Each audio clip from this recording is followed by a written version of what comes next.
Hi, friends. Thank you for listening in today. This marks the beginning of a new series, the audio version of my book, Pieces of Purple. I'll release a new chapter about every month, followed a couple weeks later by an interview with an adult TCK or with the parents of TCKs. I do encourage you to pick up a printed copy of the book for a couple reasons. The first is graphic designer Elise Chung's gorgeous art in the layout of the book. It is so fresh and unconventional and inviting. There are also about 50 quotes from MKs sprinkled throughout, plus several truly meaningful poems that I won't be reading in this audio format. And if you buy the book, you can highlight and annotate to your heart's content. Pieces of Purple takes the form of a 3-act play, probably due to the fact that I was a play director and creative writing teacher in a former life. Those 3 acts are hemmed on either side by a prelude and postlude, with narrative interludes and poetry thrown in for good measure. There's a QR code at the end of each chapter that'll take you to the Points to Ponder page on my website, where you'll find a series of questions related to each chapter, tailored for further introspection by both TCKs and TCK parents. I'll link to that page and to the book's purchase page in the show notes. For this very first episode in this format, I'll be reading both the Prelude and Chapter One. I am so glad that you're along for this ride. Welcome to Pieces of Purple, the audio version.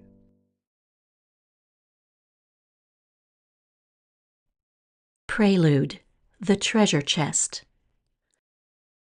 It took me a while to realize how fortunate I was to have been born a TCK. It seemed normal to me that I grew up running the hallways and exploring the grounds of an 18th century castle just north of Paris. It housed the European Bible Institute, where my parents taught music. As I'd sit on a bench gazing at Mon Château from the back acres of the property, eating warm croissants from a butter-stained bag, it never occurred to me that its sandstone towers and wrought iron balconies were something others only read about in fairy tales. Speaking French as easily as I spoke English was equally unremarkable to my third culture kid mind. I absorbed the language more than I learned it by attending kindergarten and playing with my neighbors without ever opening a book or memorizing a vocabulary list.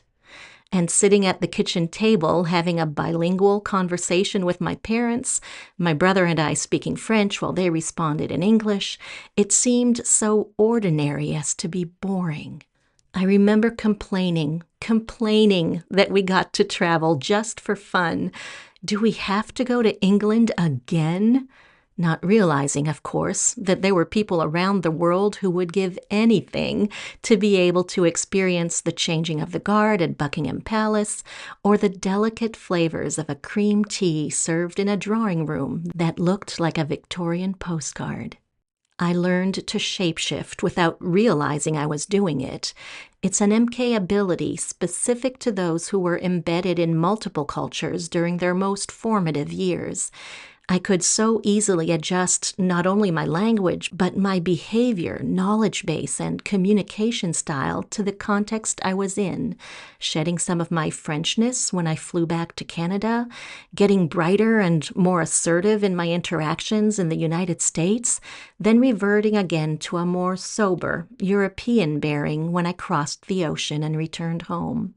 As a child, I didn't fully understand the gift of learning scripture in a tiny historic church building where people who hadn't grown up steeped in Christianity brought a fresh flavor to my generations-old faith. I was marked and formed in so many subtle ways by hearing verses interpreted through a different cultural lens and put into practice with un-American methods. My faith was deepened and enriched not only by witnessing the community of believers around me, but by taking part in events and outreaches, singing and reciting and dancing and serving and saying the name of Jesus, even when my faith was conflicted and frail. Fraught times came and went for decades of my life, but I believe the early acquaintance of good people who genuinely believed and gently followed a living, loving God preserved a thin trace of Him in me. I never thought of thanking my parents for raising me as an MK. My experiences, their magic, seemed so mundane to me, and there was enough disquiet darkening the corners of my life that I couldn't always see the glow that cast the shadows I fled, or the community that sheltered my maturing, or the friendships that harbored my most intimate secrets. With the clearer vision of maturity, I can look back now and see the treasures of my international childhood as towering blessings for their rareness and beauty.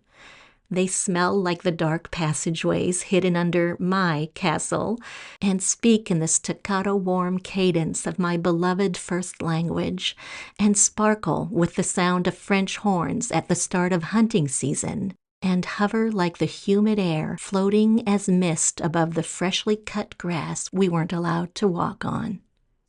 In my work with MKs, I've frequently asked them what they love the most about the way their lives played out. Their lists are often long and always recited with excitement and awe. Those of us born into the world of international ministry got to live our otherwise ordinary lives in rare and profound places. We also faced challenges as we grew up between cultures, and common struggles might have been exacerbated by a lack of belonging and by the microscope aimed at us by family, friends, and strangers. The trauma some of us experienced took its toll and may still require intervention.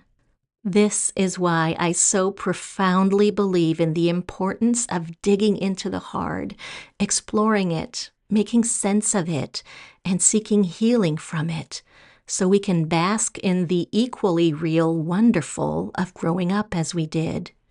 If stressors, dangers, and blind spots can be identified and managed early and regularly, MKs can flourish and not languish. They can thrive and not wither. They can live in deep gratitude for all they've been gifted and be able to discern in retrospect their incremental growth, nourished and sturdied by the challenges they overcame. A vast majority of us love being TCKs. In an informal survey of 1,200 MKs I conducted just a few years ago, 60% said that they wouldn't give it up for the world, and another 30% said that their experience was positive. That's 90% who count being MKs a blessing, despite the hiccups and hurdles that might have added challenge to their journeys. It is so valuable for global nomads like me to inventory the priceless experiences packed away in our well-traveled existential suitcases, to remember the luminous and the lasting, the unquantifiable, the irreplaceable, the spirit-nourishing and heart-expanding. Even as life throws its wrenches at us, as we endure and address the challenges unique to our community, carving out the space to also itemize the beautiful and indescribable that came along with what was hard can be a stability-preserving practice. These are the ruminations that sublimate our memories into life-shaping awe. This is the healthy nostalgia that strengthens our courage and replenishes our reserves of joy. This is the narrow path between shadow and light that holds fearless exploration and hope. Being an MK is a precious treasure chest where the gold glitters and the loss lingers. May we tune our eyes and hearts to the shimmering, even as we turn our empathy and care to the aching. Only in acknowledging and nurturing both will we find wholeness and, in God's goodness, healing. Act 1, Chapter 1, Purple People. There's a small church in Lansing, Michigan, that still had one of my family's black and white prayer cards on display when I visited it a few years ago.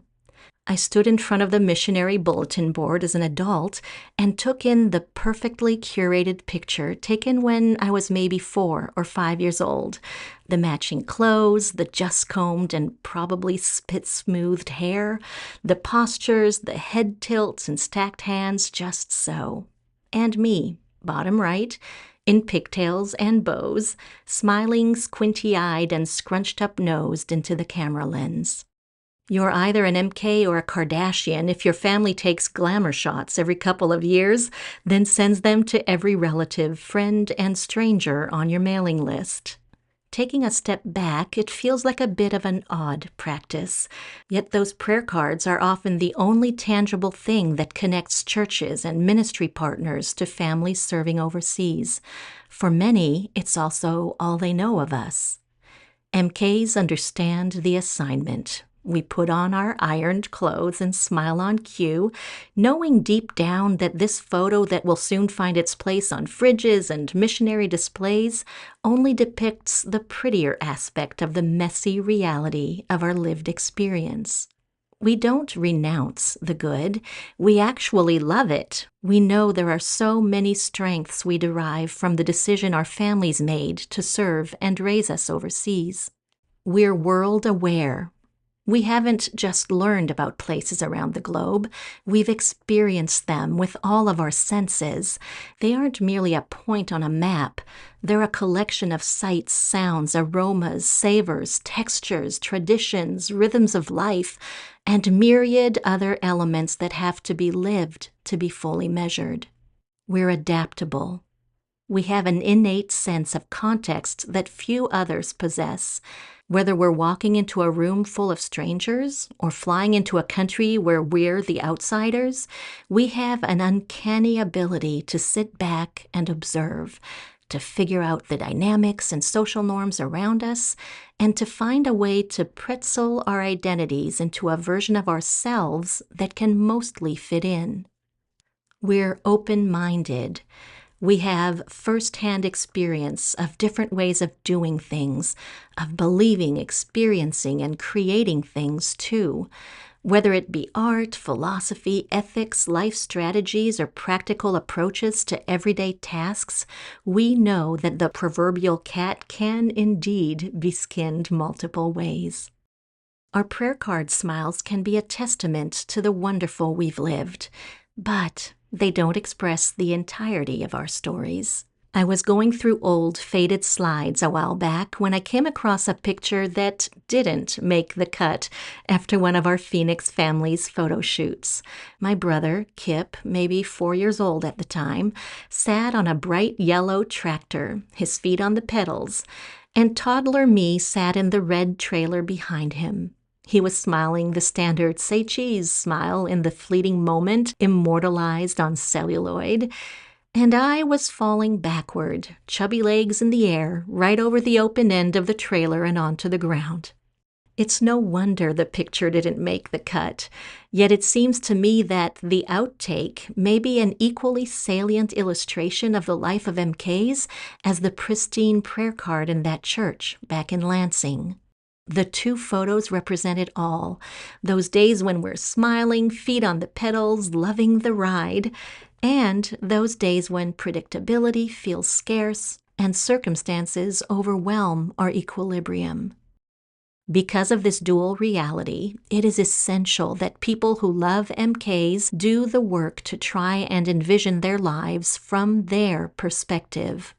The common approach of just trying to put ourselves in their shoes is ineffective, mostly because the ourselves we're trying to squeeze into their well-worn nomads' boots is fully formed and so different from who they are at their core. People who are not TCKs cannot fathom what it feels like to be one, or how their cross-cultural, high-pressured, and complex lives have become the lens through which they perceive and respond to everything, whether it be belonging, relationships, faith, worldview, or identity.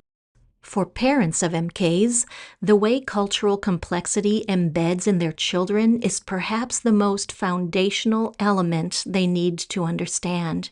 It will help explain the differences they perceive in their children and strengthen their ability to support and nurture well.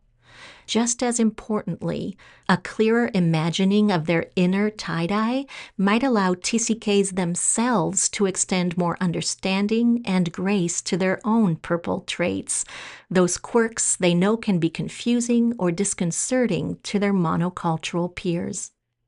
When I have conversations about the impact of growing up cross-culturally with children in elementary school, I often go back to the vivid illustration developed by Sandy Smith from Mission Training International. I hand a jar to one of the students in the class and pour red beads into it, explaining that Mom and Dad, if they're monocultural, came from planet Red. These beads represent that part of their identity. Then I pour blue beads representing a new culture into the jar and instruct the child to shake it. The result? An assortment of red and blue colors, combined but not blended, mixed but still clearly distinguishable.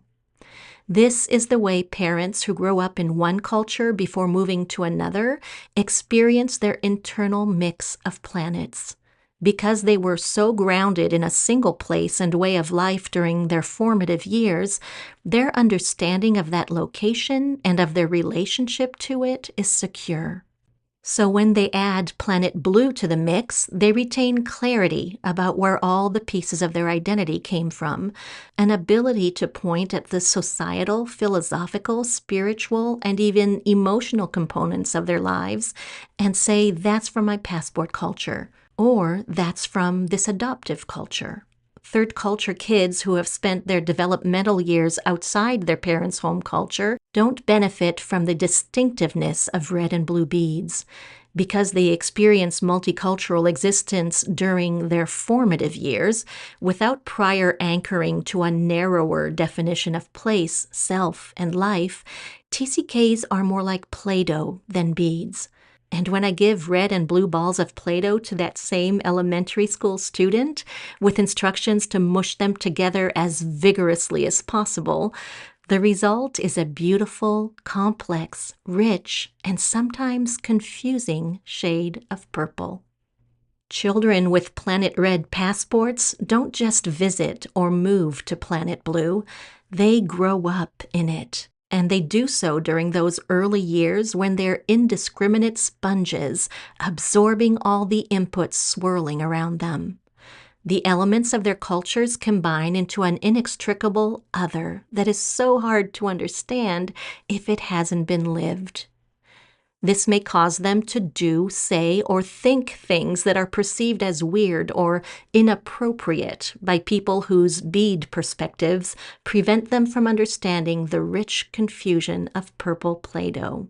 When TCKs behave in a surprising way, they might just be exhibiting signs of their complex selves, inserting into their present circumstances something they don't realize belongs in another of their home settings. They function out of their purple without the clear parameters their red and blue bead parents may rely on.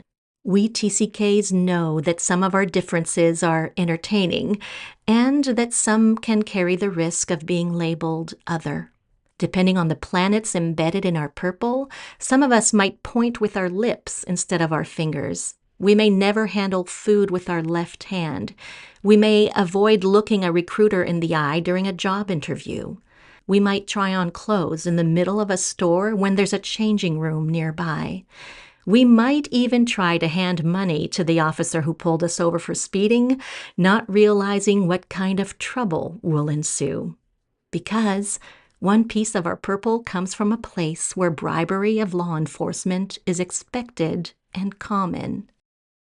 Global nomads may not know until we see the reactions of people around us how embarrassing or indicting our faux pas might appear in a more well-defined setting.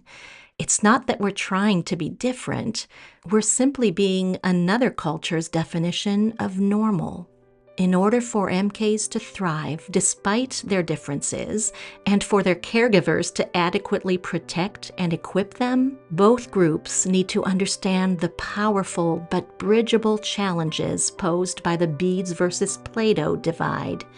It forms a core pillar of TCK identity and, when acknowledged, can give MKs a clearer explanation for some of their uniqueness and offer those in relationship with them key information to support and love them well.